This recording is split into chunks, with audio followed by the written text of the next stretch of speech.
El año es 1941 y Estados Unidos se encuentra al borde de entrar en el conflicto más grande de la historia humana.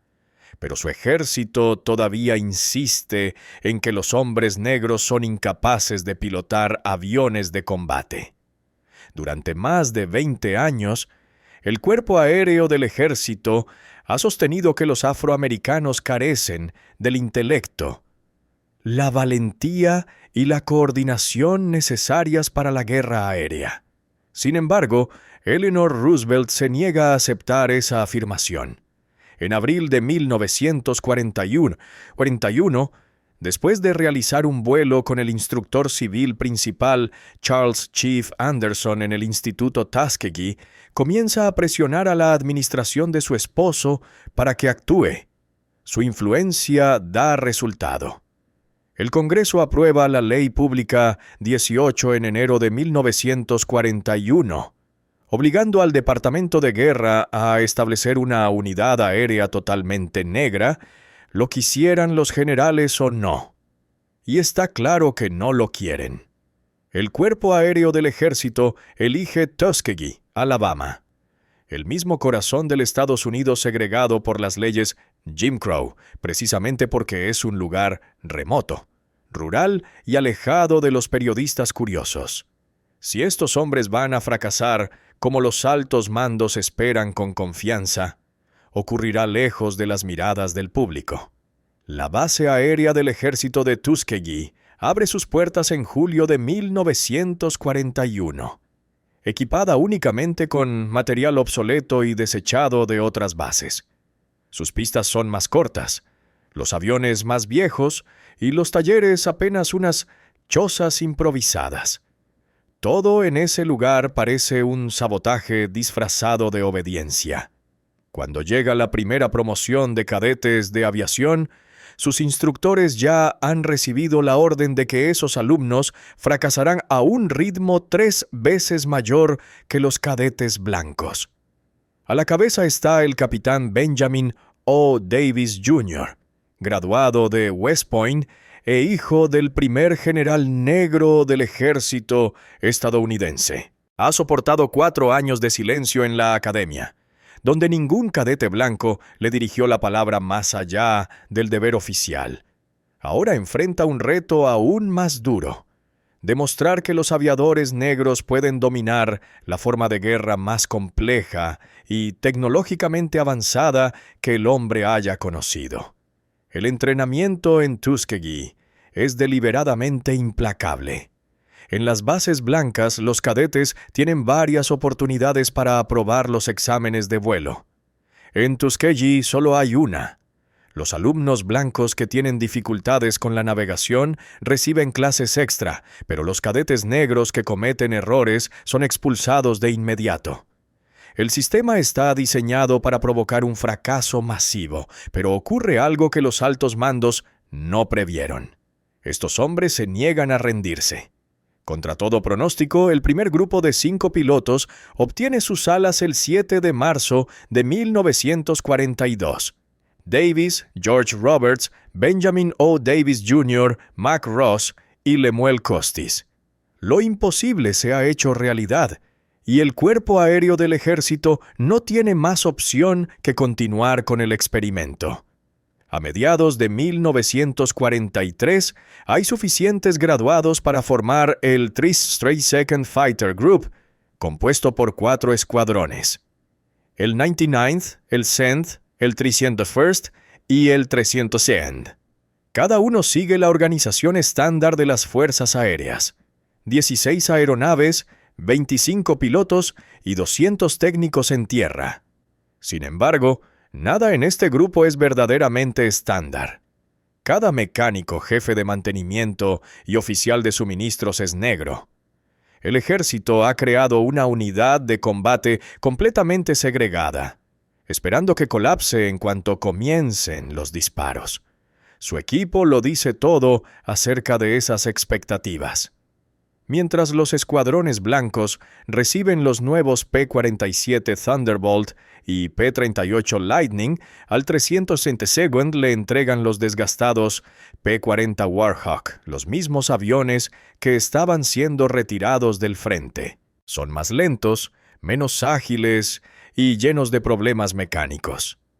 Estas máquinas anticuadas de 1941 ahora deben enfrentarse a los cazas de vanguardia de la Luftwaffe en 1943. El mensaje no podría ser más claro. Cumplan unas pocas misiones simbólicas. Confirmen las dudas de los escépticos y desaparezcan en silencio como prueba de que la igualdad no funciona. El coronel Davis conoce perfectamente lo que está en juego. Cada misión que realicen sus hombres será examinada con lupa. Cuando los pilotos blancos pierden bombarderos, se culpa a la niebla de la guerra. Si sus hombres los pierden, se usará como prueba de que toda una raza no sirve para el combate. La presión es inmensa. No son solo pilotos, cargan sobre sus hombros las esperanzas de 13 millones de afroamericanos que toda su vida han sido considerados ciudadanos de segunda clase.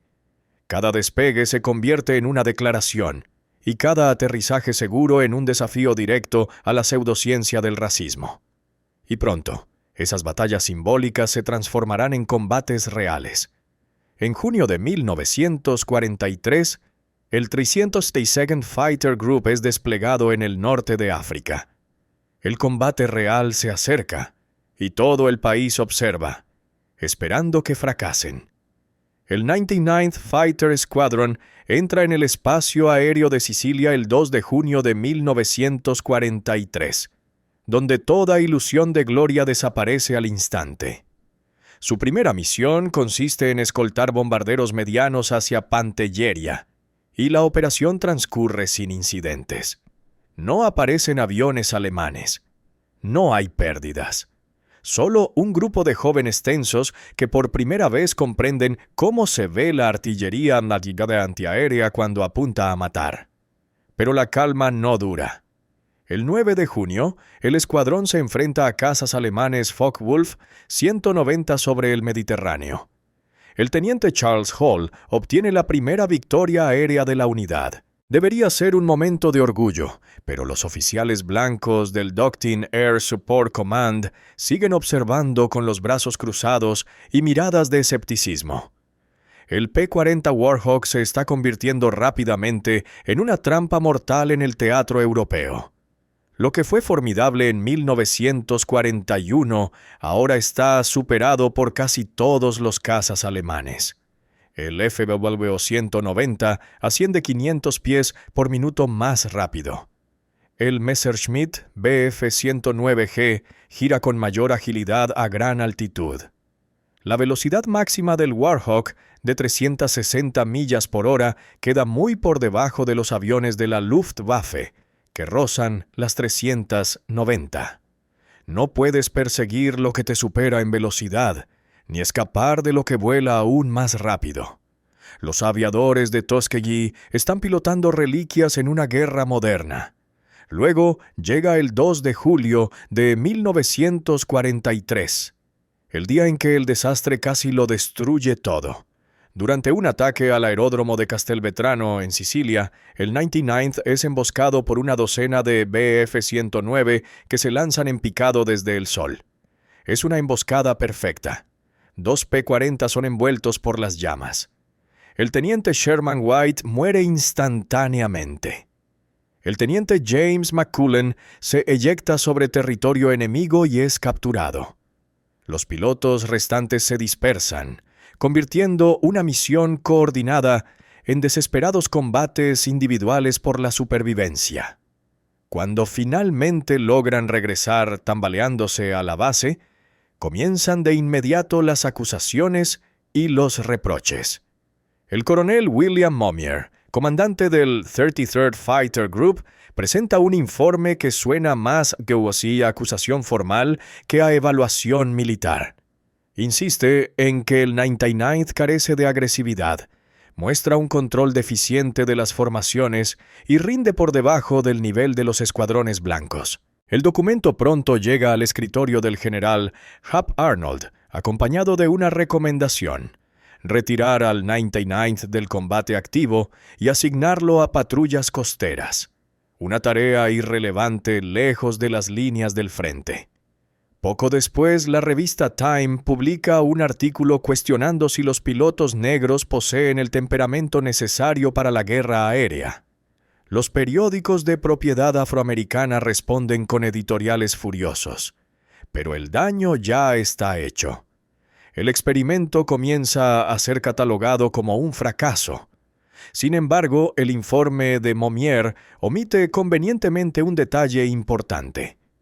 Sus escuadrones blancos, que también vuelan P-40, están sufriendo pérdidas devastadoras. El 57th Fighter Group pierde 8 aviones en julio, mientras que el 79th pierde 6. El P-40 está obsoleto, sin importar quién lo pilote, pero cuando mueren pilotos blancos se considera mala suerte. Cuando mueren pilotos negros, se tacha de inferioridad genética. Las cifras están siendo manipuladas como armas, y el 332nd Fighter Group entiende que un solo fracaso más podría significar su disolución total. Decidido a contraatacar, el coronel Davis solicita una reunión personal con el general Ira Eaker, comandante de las Fuerzas Aéreas Aliadas del Mediterráneo. Es septiembre de 1943. Davis entra en esa sala plenamente consciente de que no solo está defendiendo a sus hombres, sino también la propia idea de una aviación de combate integrada. Lleva consigo registros detallados de misiones, estadísticas de pérdidas y datos de rendimiento. El 99th ha volado más de 500 misiones con una tasa de bajas de apenas el 3,8%. Mientras tanto, los escuadrones blancos con P-40 registran pérdidas entre el 3,5 y el 4,2%. Estadísticamente, sus hombres están rindiendo al mismo nivel que cualquier otro grupo que vuele esas máquinas obsoletas. Eaker no le otorga a Davis un ascenso inmediato, pero crucialmente, tampoco retira al 99th del combate. En su lugar, hace algo que nadie esperaba. Inicia el papeleo para trasladar a todo el 332nd Fighter Group a Italia y reequiparlo con cazas modernos. No es un gesto de buena voluntad. A finales de 1943, la campaña de bombardeo estratégico está desangrando hombres y aviones. Los B-17 y B-24 están siendo destrozados sobre Alemania, y las fuerzas aéreas del ejército necesitan desesperadamente cada grupo de combate disponible. Los aviadores de Tuskegee han demostrado que pueden sobrevivir. Ahora tendrán la oportunidad de demostrar que pueden vencer. El 362nd llega al aeródromo de Ramitelli en enero de 1944. Recibido por hileras impecables de nuevos P-47 Thunderbolt alineados en la pista. La vieja excusa del mal equipo desaparece de la noche a la mañana. Ramitelli se encuentra junto a la costa del Adriático italiano. Un mar de barro, planchas de acero perforado y tiendas de lona que se convierte en su nuevo hogar. El 362nd comienza volando los P-47 Thunderbolt y los mantiene durante aproximadamente 2 meses. El P-47 es una bestia de avión. 7 toneladas de acero con 8 ametralladoras calibre 50 y un blindaje capaz de atravesar muros sólidos. Los pilotos lo adoran, pero la 15th Air Force tiene otro plan. A finales de mayo de 1944, el grupo cambia de nuevo, esta vez al legendario P-51 Mustang, y todo cambia. Los modelos P-51B y C que llegan a Ramitelli representan la cima del diseño de cazas estadounidense. Con un motor Merlin de Rolls-Royce fabricado por Packard, estas aeronaves alcanzan cruceros de 360 millas por hora y pueden llegar a 440 a máxima potencia. Su alcance con tanques adicionales llega a 900 millas. lo que significa que Berlín está repentinamente al alcance desde las bases en Italia. La 15th Air Force necesita todos los escoltas de largo alcance posibles. Las pérdidas de bombarderos están volviéndose catastróficas, y alguien en el mando finalmente ha hecho los cálculos. Las tripulaciones derribadas no se preocupan por el color de sus escoltas, pero aquí está el giro. El 302nd no solo recibe los Mustang, sino también una misión completamente nueva. Ya no realizarán ataques terrestres ni barridos de caza. Su trabajo ahora es escoltar bombarderos, una de las tareas más delicadas políticamente de toda la guerra, porque pone a pilotos negros directamente responsables de la seguridad de tripulaciones blancas. Si se pierden bombarderos mientras el 302nd está de guardia, cada oficial racista de las fuerzas aéreas lo verá como una prueba de fracaso durante décadas. El coronel Davis reúne a sus jefes de escuadrón y establece las nuevas reglas con una claridad inquebrantable. Mantenerse con los bombarderos, no buscar la gloria personal y traer a esos hombres de regreso con vida. Los Mustang llegan con sus esquemas de pintura estándar, verde, oliva y gris. Pero Davis da una orden que nadie esperaba. Ordena que cada sección de cola sea pintada de rojo brillante.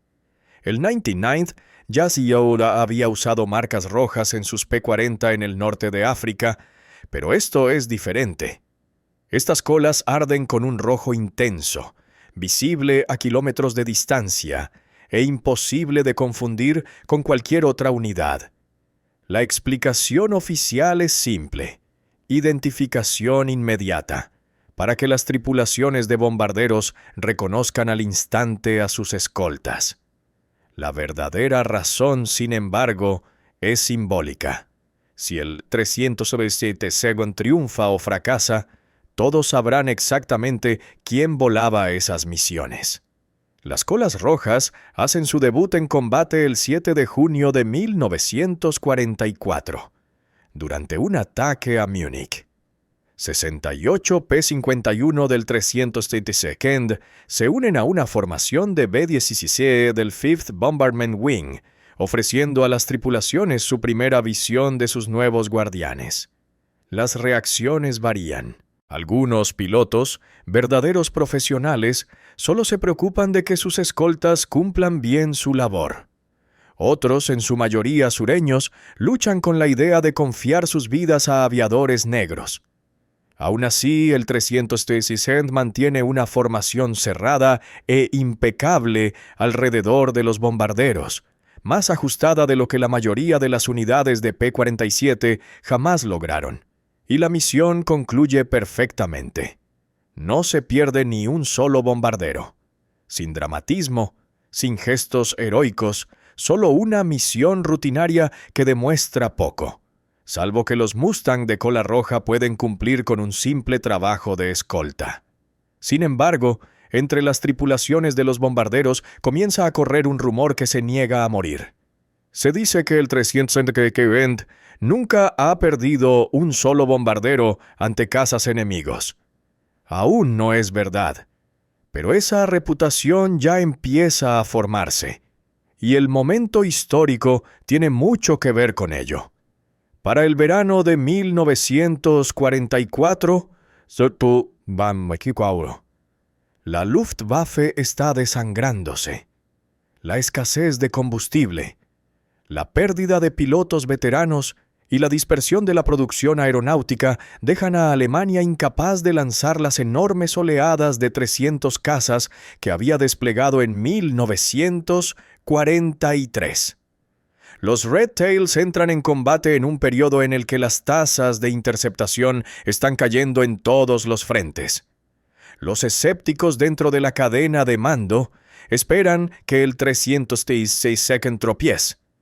Vigilan los datos de las misiones, cuentan las pérdidas y asumen que las cifras acabarán equilibrándose. Según la doctrina estándar, los cazas escoltas deben atacar agresivamente a los aviones enemigos, incluso si eso expone temporalmente a los bombarderos que protegen. La lógica es sencilla. Los cazas alemanes muertos no pueden derribar bombarderos. Todos los demás grupos de combate siguen esa regla porque así lo enseñan los manuales. Pero el coronel Davis está a punto de ignorarla por completo, y esa decisión definirá todo lo que vendrá después. La doctrina que está costando la vida a las tripulaciones estadounidenses en 1944 proviene de los niveles más altos, moldeada más por el ego de los pilotos de caza que por la realidad del campo de batalla. Las fuerzas aéreas del ejército enseñan que la misión principal de un caza es lograr la superioridad aérea, derribar al enemigo para dominar el cielo. La escolta de bombarderos se considera una tarea secundaria, casi una distracción. Los manuales de entrenamiento incluso animan a los pilotos a abandonar la formación cuando vean una oportunidad de conseguir derribos. Los derribos significan ascensos, medallas y prestigio. Permanecer junto a los bombarderos significa patrullas monótonas que nadie celebra. Para marzo de 1944, las estadísticas son brutales. La octava Fuerza Aérea, que opera desde Inglaterra, pierde un promedio de 46 bombarderos pesados por cada 1,000 misiones, una tasa de pérdidas del 4,6%. Parece tolerable hasta que uno recuerda que las tripulaciones deben sobrevivir a 25 misiones para completar una gira. La aritmética es despiadada. En términos prácticos, las probabilidades de completar una gira entera son de aproximadamente 1 entre 3. La 15ª Fuerza Aérea en Italia apenas lo hace mejor. Sus pérdidas rondan el 3,8%, lo que aún significa que escuadrones enteros deben ser reemplazados cada pocos meses. La Luftwaffe ha detectado la falla en las tácticas estadounidenses. Los comandantes alemanes saben que los pilotos de P-47 y P-51 morderán el anzuelo si se les presenta un blanco tentador.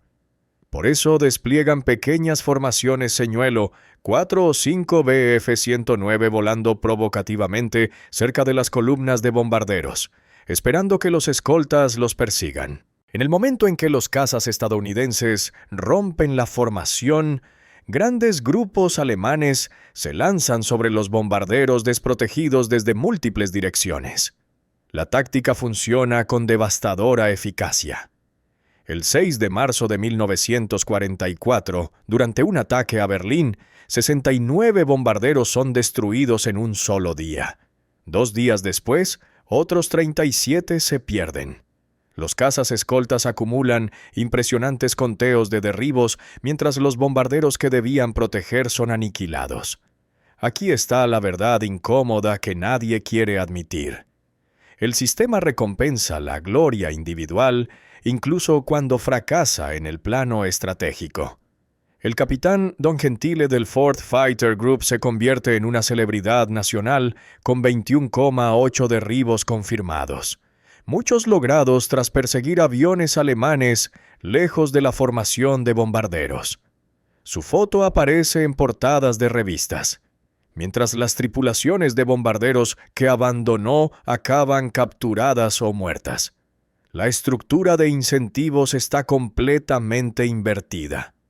Los pilotos que permanecen leales a sus bombarderos no reciben reconocimiento alguno, mientras que aquellos que persiguen derribos son celebrados como héroes sin importar el costo.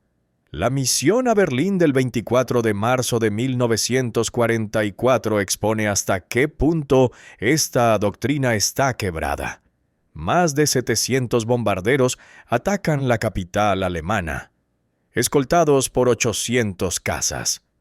La Luftwaffe lanza 400 interceptores a la batalla, incluyendo escuadrones completos de Bf-190 y Bf-109. Las tácticas alemanas siguen siendo las mismas. Pequeñas formaciones atraen a los escoltas lejos, y una vez que los cazas estadounidenses toman el cebo, la fuerza principal destroza la columna de bombarderos. El resultado es catastrófico. 26 B-17 y B-24 derribados sobre el objetivo, mientras los escoltas se encuentran a kilómetros de distancia persiguiendo señuelos o combatiendo inútilmente. Los informes de misión de ese día son escalofriantes. Las tripulaciones de los bombarderos describen cómo vieron a sus escoltas desaparecer tras los aviones alemanes, dejándolos expuestos al verdadero ataque. Los artilleros de torreta inferior relatan haber visto cazas FW-190 con morros rojos lanzarse en picado desde abajo sin ningún caza amigo a la vista. Los operadores de radio envían desesperadas llamadas de auxilio que quedan sin respuesta porque los escoltas están demasiado lejos para intervenir. Cuando los supervivientes regresan finalmente a la base, están furiosos, presentando quejas que ascienden por la cadena de mando solo para ser silenciadas discretamente. Admitir que la doctrina había fallado significaría reconocer que años de entrenamiento y tácticas estaban equivocados. En Ramitelli, el coronel Davis lee esos informes y ve su oportunidad. Su grupo ya está bajo un escrutinio intenso. Cada misión analizada, cada error amplificado. Pero esa misma presión significa que no tiene margen para esconderse tras las excusas que los escuadrones blancos utilizan cuando se pierden bombarderos. Si el 337 llegara a perder bombarderos mientras persigue la gloria personal, todo el experimento colapsaría. Pero si los hombres de Davis logran proteger mejor a sus bombarderos que los escuadrones blancos simplemente manteniéndose en formación, eso se convertiría en una prueba irrefutable de habilidad y disciplina. La misma presión destinada a destruirlos se transforma en la oportunidad que les permite demostrar que todos estaban equivocados. El coronel Davis reúne a sus comandantes de escuadrón y dicta órdenes que desafían casi todo lo que las fuerzas aéreas del ejército enseñan sobre el combate aéreo. Manténganse con los bombarderos, sin excepciones, sin desvíos, sin heroísmos. Las instrucciones que el coronel Benjamin O. Davis Jr. emite a finales de marzo de 1944 suenan simples, pero exigen que sus pilotos ignoren cada instinto inculcado desde el inicio del entrenamiento. Manténganse con los bombarderos, no persigan, no rompan la formación en busca de derribos personales. Si un caza alemán pasa a toda velocidad, déjenlo ir a menos que represente una amenaza inmediata para los bombarderos. La misión no se trata de cifras personales, ni de prestigio. La misión es traer de regreso con vida a cada bombardero pesado. Para pilotos formados en el credo de la agresividad y la caza individual, se siente como si les pidieran pelear con un brazo atado a la espalda. Davis no crea esta nueva doctrina por inspiración creativa, sino por necesidad y observación. Ha estudiado las consecuencias de la misión del 24 de marzo sobre Berlín.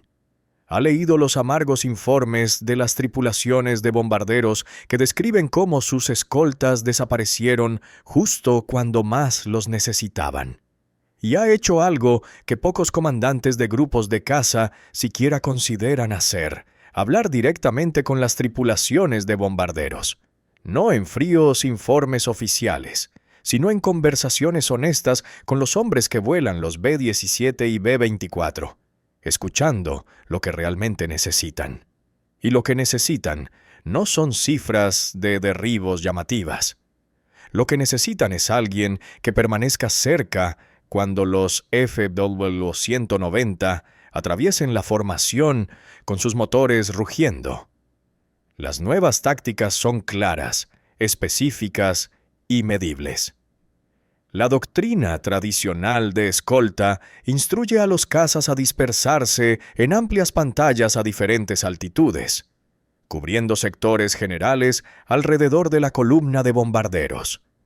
Davis cambia eso por completo, adoptando lo que él llama escolta cerrada. Sus pilotos vuelan a menos de 50 yardas de los bombarderos, tan cerca que las tripulaciones pueden verles el rostro a través de las cabinas.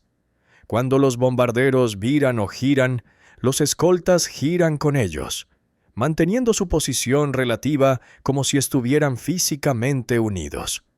Cuando los cazas alemanes se acercan, los Red Tails se mueven para interceptarlos, pero nunca se alejan de sus sectores asignados. Requiere una disciplina de vuelo que la mayoría de los grupos de caza considera innecesaria. Volar tan cerca de formaciones de B-17 de más de 90 metros de envergadura exige una concentración constante. No hay espacio para distracciones ni para presumir. Un solo momento de descuido puede significar chocar con un bombardero o desviarse de la línea. El esfuerzo físico es enorme. Las misiones duran entre 6 y 8 horas, y el P-51 no tiene piloto automático. La mano derecha del piloto permanece fija en el mando, realizando ajustes diminutos sin descanso. La izquierda regula el acelerador y la mezcla de combustible. Los pies se mueven sobre los pedales del timón, mientras la cabeza gira sin cesar para escanear el cielo. Detrás, arriba, adelante, siempre alerta. Hacer eso durante 7 horas a 25,000 pies, en un frío bajo cero, y respirando a través de una máscara de oxígeno, explica por qué la mayoría de los pilotos de caza prefieren la libertad de los vuelos de caza abierta a la monotonía de la escolta. La gestión del combustible se convierte en una ciencia exacta. El P-51 transporta 269 galones internos más 2 tanques desechables de 108 galones, lo que ofrece unas 7 horas de autonomía si se maneja perfectamente. Eso implica usar mezclas pobres durante el crucero, soltar los tanques adicionales en el momento preciso y evitar combates innecesarios que consuman las reservas. Davis impone una estricta disciplina de combustible. Cada piloto registra el consumo cada 15 minutos. Saben con precisión cuántos galones les quedan para el viaje de regreso, y si un enfrentamiento amenaza con hacerles superar el alcance máximo, se retiran. No es cobardía, es aritmética. Un caza que se queda sin combustible y se estrella en el Adriático no puede proteger a nadie. La misma precisión se aplica a las comunicaciones por radio. Otros grupos llenan las frecuencias con charlas, bromas o comentarios de combate que saturan el canal. El 335 opera de manera diferente. Mantienen el silencio de radio, salvo por transmisiones esenciales. Avistamientos enemigos, datos de navegación o emergencias. Es más que profesionalismo. Es una ventaja táctica. Los controladores alemanes en tierra escuchan los canales aliados, triangulando las formaciones de bombarderos mediante la charla dispersa. Cuanto menos transmiten los Red Tails, más difícil es localizarlos. Y como las frecuencias se mantienen despejadas, cada mensaje real, cada enemigo, a las 9 en punto, arriba, se escucha al instante, sin perderse entre el ruido. Abril de 1944 se convierte en su campo de pruebas. El 307 escolta bombarderos hacia Bucarest, Ploesti, Viena y Múnich, todos objetivos cruciales dentro de su alcance. La Luftwaffe sigue siendo peligrosa esa primavera y las interceptaciones son frecuentes. El 12 de abril, durante una misión a la planta de rodamientos de Steyr, los cazas alemanes atacan varias veces. Los Red Tails responden a cada amenaza, derribando 3 Bf-109 sin perder un solo bombardero. El 15 de abril, en la incursión sobre Ploesti, el resultado se repite. Cazas enemigos abatidos, bombarderos protegidos, todos regresan a salvo. Luego, el 24 de abril, el 26 de abril, el 5 de mayo. Misión tras misión, los resultados se mantienen constantes. El 362 no está persiguiendo derribos tierra adentro en Alemania. Está haciendo algo mucho más valioso. Está devolviendo a las tripulaciones de bombarderos algo que casi habían perdido: la fe en que tal vez podrían sobrevivir a la guerra. El récord que hace historia no es cuestión de suerte. Es el fruto de una escolta disciplinada, ganada vuelo tras vuelo. Todo ocurrió gracias a una concentración casi obsesiva en los detalles que la mayoría de las unidades de caza consideraban insignificantes.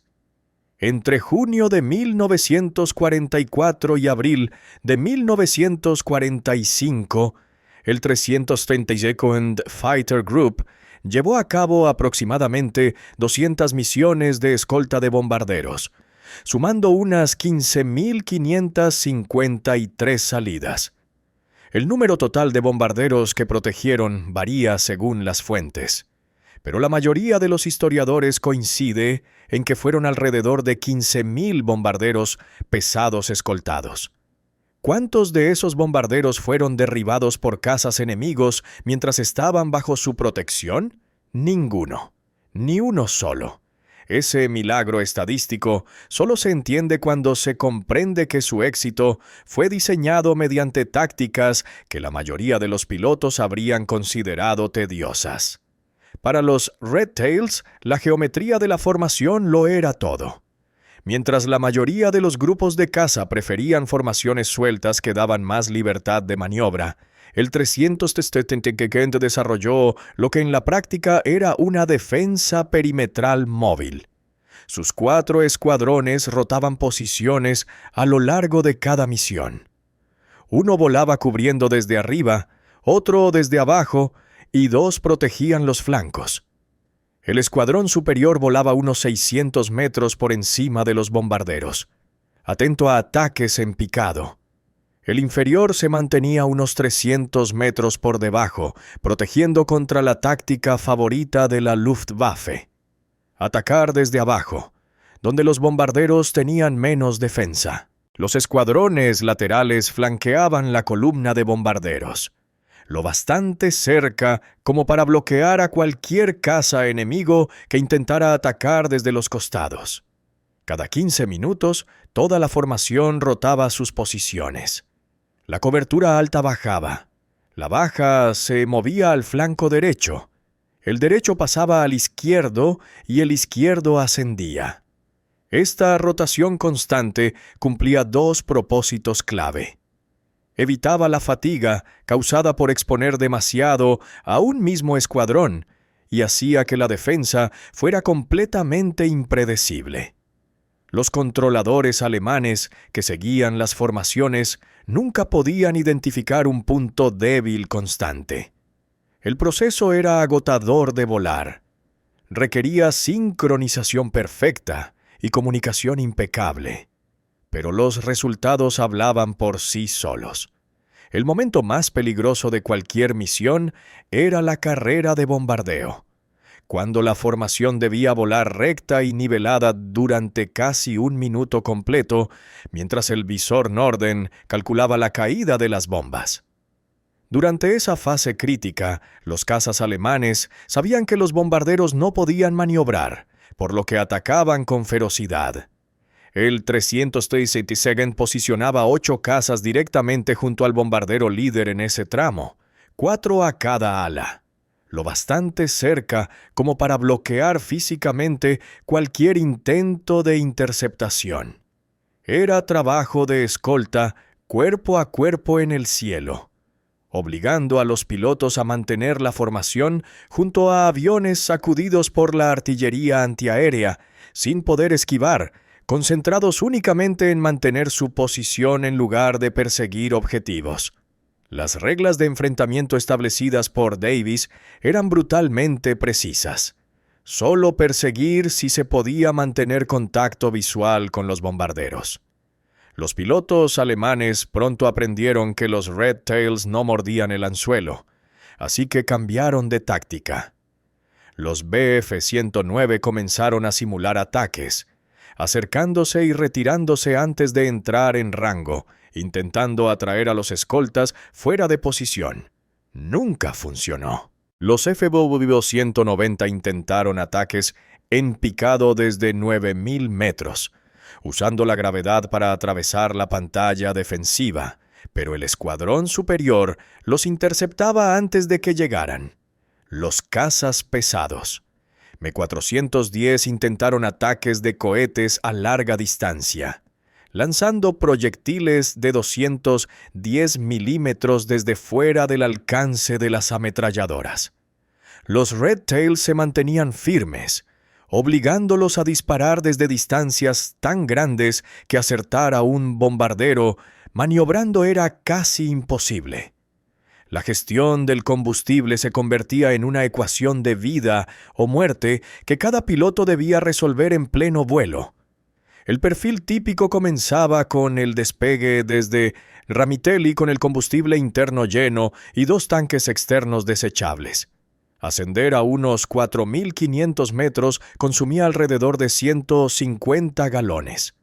Volar en crucero hacia el objetivo a unos 7.500 metros gastaba unos 60 galones por hora. Después de 3 horas, los tanques externos quedaban vacíos. Había que soltarlos. Solo quedaban entonces 180 galones de combustible interno. 10 minutos de combate a plena potencia podían consumir casi 100 galones.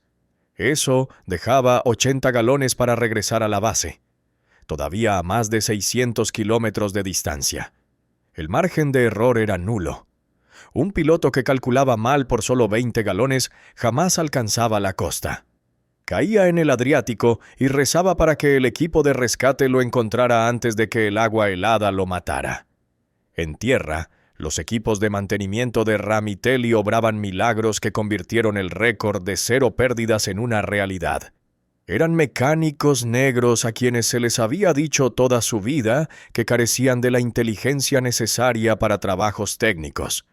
Y sin embargo, mantenían aviones de alto rendimiento con tolerancias medidas en milésimas de pulgada. Cada P-51 pasaba por una inspección completa tras cada misión. Se comprobaba la compresión del motor, se revisaban los cables de control, se alineaban las ametralladoras y se verificaba la presión del sistema de oxígeno. Detectaban los problemas pequeños antes de que se volvieran fatales. Si un piloto reportaba un funcionamiento irregular, el jefe de mantenimiento no esperaba al mantenimiento programado. Desmontaba el capó esa misma noche, encontraba la bujía sucia o el cable suelto y lo reparaba. No había espacio para excusas, porque una falla mecánica sobre Alemania significaba pilotos muertos y bombarderos destruidos. Las cifras detrás de su récord eran implacables. 200 misiones con un promedio de 78 salidas. Cada una significaban aproximadamente 15.600 oportunidades separadas para que algo saliera mal. Fallas mecánicas, errores humanos, ataques enemigos, artillería antiaérea o mal tiempo. Cualquiera de esos factores podría haber hecho caer bombarderos. El hecho de que no cayera ni uno no fue suerte. Fue disciplina, precisión y una negativa absoluta a fracasar. Es el resultado de una doctrina que valora el éxito de la misión por encima de la gloria individual, y de pilotos lo bastante disciplinados para ejecutarla a la perfección durante todo un año. Las tripulaciones de los bombarderos son las primeras en notarlo. Estás en tu 15ª misión sobre Austria, observando cómo las explosiones de la artillería antiaérea se acercan, esperando la aparición de los Fw-190 que todos temen. Cuando miras por la cabina y ves una cola roja flotando a menos de 20 metros de tu ala. Ese piloto no está escudriñando el horizonte en busca de derribos. Te está observando a ti, copiando tus movimientos con exactitud. Un guardián silencioso que se niega a dejar tu lado sin importar lo que ocurra. Cuando finalmente aterrizas en Foggia o Amendola y comienza el informe de misión, mencionas esas colas rojas a tu comandante de escuadrón. Él lo comunica al comandante de grupo, y la historia se propaga por el 5th Bombardment Wing, luego por el 304th y finalmente por toda la 15th Air Force. A mediados de 1944, las tripulaciones de los bombarderos ya les han dado un nombre: Los Ángeles de la Cola Roja. El apodo no forma parte del lenguaje oficial militar, sino de una mitología espontánea nacida entre los propios hombres que vuelan los B-17 y B-24. Los pilotos de B-17 intercambian historias sobre ellos en el club de oficiales. Los artilleros laterales susurran sobre su presencia en el comedor, y los navegantes los mencionan durante las reuniones de preparación de misión. Cada versión de la historia comparte el mismo tema: fiabilidad. Otros grupos de caza pueden aparecer, desaparecer o simplemente no llegar, dependiendo de la suerte. Pero el 332nd siempre aparece, siempre se queda y siempre te lleva de vuelta a casa. Ese se convierte en el elogio más alto posible, venido de tripulaciones que han aprendido a no confiar en promesas después de ver cómo sus escoltas se alejaban una y otra vez en mitad del combate. Para octubre de 1944, comienza a suceder algo inaudito. Las tripulaciones de los bombarderos empiezan a solicitar al 332nd por su nombre. Los planificadores de misiones de los grupos de bombardeo pesado piden expresamente saber si los Red Tails están disponibles para escoltar sus incursiones más arriesgadas. Aquello vuelve locos a varios comandantes blancos. El coronel Hub Semke del 479th Fighter Group incluso presenta una queja formal, afirmando que las tripulaciones de bombarderos muestran favoritismo hacia los pilotos negros, e insinuando que eso deja en mal lugar a las unidades blancas. Su protesta no llega a ninguna parte. El mando de la 15th Air Force revisa los informes de pérdidas y simplemente se encoge de hombros. Si las tripulaciones de bombarderos se sienten más seguras con el 332nd, quizá las demás unidades deberían averiguar por qué. La reputación se convierte en un arma, una psicológica que golpea en ambas direcciones. Los pilotos alemanes que escuchan las transmisiones aliadas oyen cómo los bombarderos elogian a los Red Tails. La inteligencia de la Luftwaffe informa a sus escuadrones en consecuencia. Estos son pilotos negros que vuelan en formaciones inusualmente cerradas y nunca abandonan a los bombarderos. Algunos pilotos alemanes piensan que se trata de una farsa aliada. Otros lo descubren de otro modo, cuando sus ataques son destrozados por Mustang que se niegan a abandonar su posición. Pronto, los Red Tails se convierten en un símbolo táctico. Verlos significaba saber que los bombarderos serían casi imposibles de alcanzar, porque sus escoltas no caerían en ninguna trampa. A comienzos de 1945, las estadísticas ya no podían ignorarse. El 332nd había completado 179 misiones de escolta sin perder un solo bombardero frente al enemigo. Comparado con otros grupos de la 15th Air Force, los números son asombrosos. El 31st Fighter Group promedia 2,3 bombarderos perdidos por cada 100 misiones de escolta. El 52nd, 2,1 y el 325, 1,9. Ninguno de ellos es un mal grupo. Son hábiles, experimentados y vuelan los mismos P-51 Mustang. La diferencia está por completo en la doctrina. Y la prueba se encuentra en las hojas de pérdidas que cada coronel lee cada mañana. Luego llega el 24 de marzo de 1945, la misión que sella su leyenda. El objetivo: las fábricas de tanques Daimler-Benz en Berlín, a más de 960 kilómetros de Ramitelli, justo en el límite del alcance máximo del Mustang, defendidas por los últimos restos de la Luftwaffe. El 330 lanza 59 cazas para escoltar a los B-17 del 5th Bombardment Wing. Cerca del objetivo, unos 25 cazas a reacción Messerschmitt. Me-262, los primeros operativos del mundo, se abalanzan para atacar.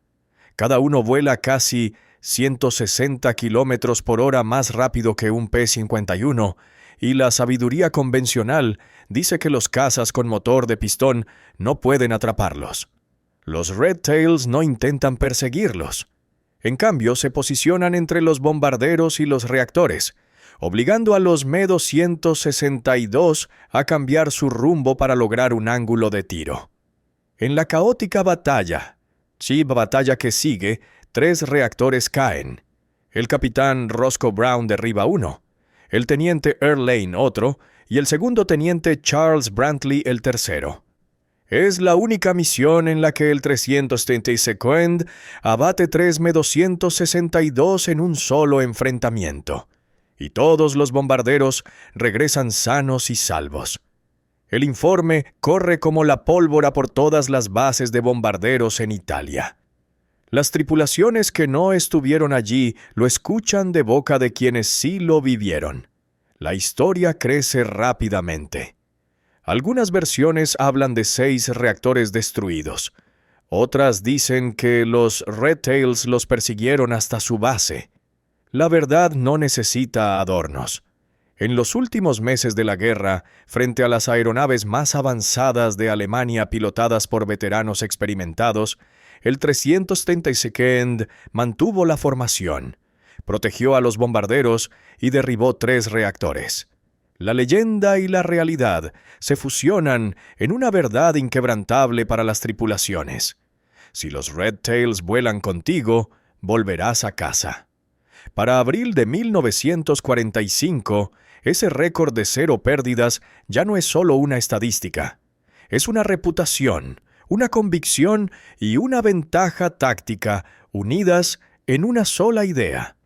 Las tripulaciones aliadas vuelan con más confianza al ver las colas rojas, y los cazas alemanes atacan con mayor cautela a esas formaciones. Y allí arriba, en sus cabinas a más de 7.500 metros de altura, los pilotos, negros que habían sido considerados menos capaces durante toda su vida, demuestran cada día que la excelencia no depende de la raza, sino de la disciplina, la doctrina y una determinación inquebrantable. La guerra termina en mayo de 1945. Y el 332nd Fighter Group regresa a casa con un récord que nadie puede negar, aunque pocos se atrevan a celebrarlo públicamente. Volaron 1.578 misiones de combate. Destruyeron 112 aviones enemigos en el aire, otros 150 en tierra. Hundieron un destructor con fuego concentrado de ametralladoras y obtuvieron 96 Distinguished Flying Crosses. Su récord de 0 bombarderos perdidos, oficialmente documentado como la tasa de pérdida más baja de cualquier grupo de caza de la 15th Air Force, se convirtió en la refutación incontestable de todos los argumentos que sostenían que los hombres negros no podían desempeñar tareas militares complejas. Pero la América de 1945 no estaba preparada para enfrentar esa verdad. El ejército respondió con silencio en lugar de celebración. No hubo desfiles con confeti para el 332nd, ni transmisiones de radio triunfales alabando sus victorias. La prensa, controlada por blancos, en gran parte los ignoró mientras otorgaba portadas a otros ases del aire. El coronel Benjamin O. Davis Jr. recibió la Silver Star, pero su ascenso a general de brigada no llegó hasta 1954, 9 años después del fin de la guerra, mientras que oficiales blancos con historiales menos impresionantes recibían sus estrellas pocos meses después de regresar a casa. Los aviadores de Tuskegee volvieron a un país donde no podían comer en los mismos restaurantes que las tripulaciones de bombarderos a las que habían protegido, ni beber de las mismas fuentes, ni vivir en los mismos vecindarios. Sin embargo, su récord se convirtió en un arma matemática, irrefutable e imposible de silenciar. Cuando los segregacionistas argumentaban que los soldados negros habían tenido un mal desempeño en la Segunda Guerra Mundial, los defensores de los derechos civiles señalaban directamente al 362nd. Cuando los planificadores militares se resistían a la integración, se veían obligados a explicar por qué la unidad de escolta más efectiva había sido completamente negra. La Orden Ejecutiva 9981, firmada por el presidente Truman en julio de 1948, que ordenaba la integración total de las Fuerzas Armadas, se alimentó de su legado.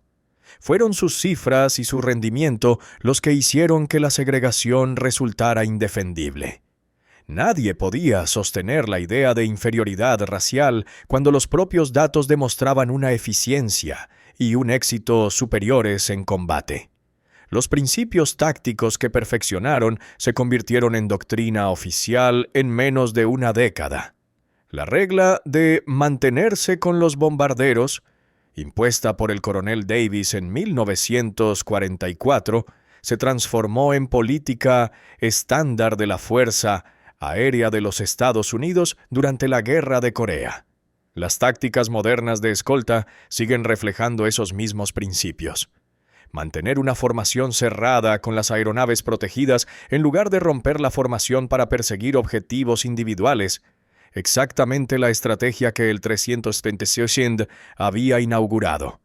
Incluso la filosofía de diseño del F-15 Eagle en la década de 1970 incorporó capacidades de escolta de largo alcance inspiradas en las lecciones aprendidas de la experiencia de Tuskegee. Sus tácticas sobrevivieron mucho después del prejuicio que intentó mantenerlos en tierra. La versión cinematográfica de su historia llegó décadas más tarde.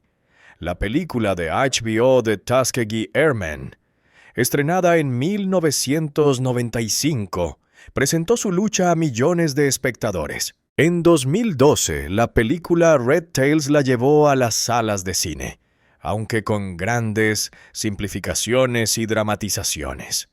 Estas representaciones no fueron perfectas.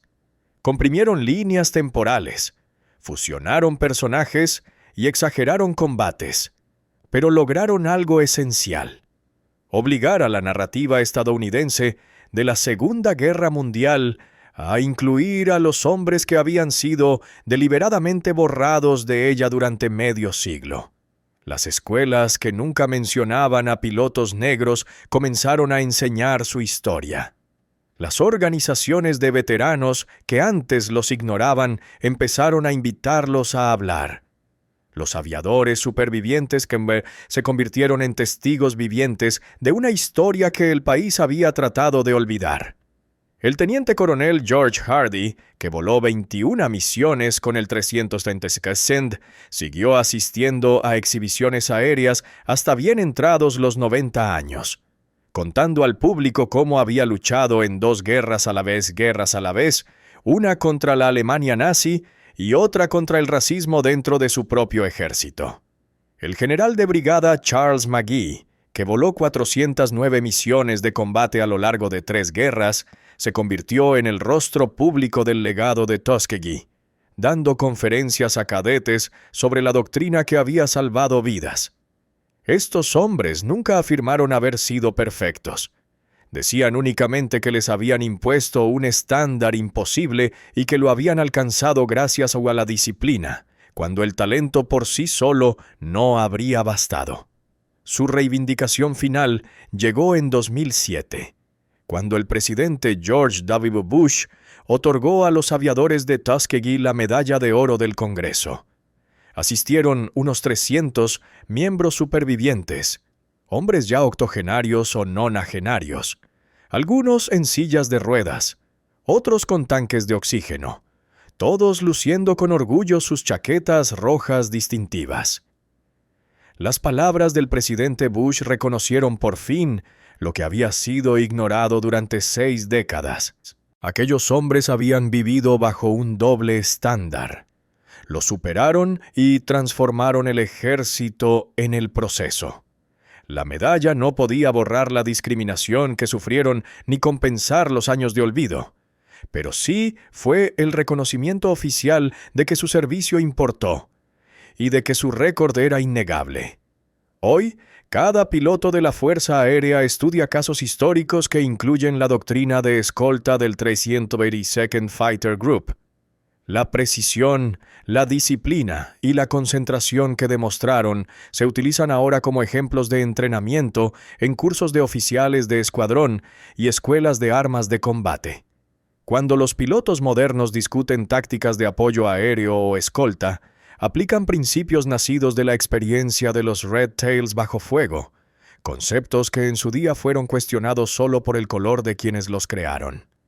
Los aviadores de Tuskegee no solo demostraron que podían volar, demostraron que podían innovar, perfeccionar la doctrina y ejecutarla con una precisión y un autocontrol que redefinieron la excelencia profesional. Comenzaron volando más cerca de lo que exigían las regulaciones y terminaron redefiniendo lo que significa la grandeza para cada generación que los siguió.